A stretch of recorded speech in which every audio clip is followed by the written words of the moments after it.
Well then, I'm happy to welcome you to our second lesson. Today we'll be talking about all the tools and equipment needed for windshield repair.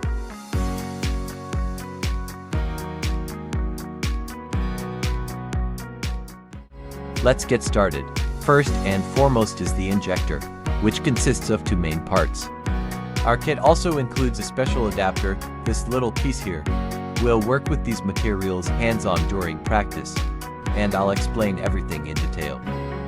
The reusable films can be used multiple times, like this, allowing you to inspect even the tiniest chips and imperfections. Next is the LED lamp. Despite having just one LED, it's actually very powerful. It features two brightness settings, maximum and minimum, and charges fully in just 30 minutes. The kit also includes these special adapters. And here's the protective hood I mentioned in our previous lesson.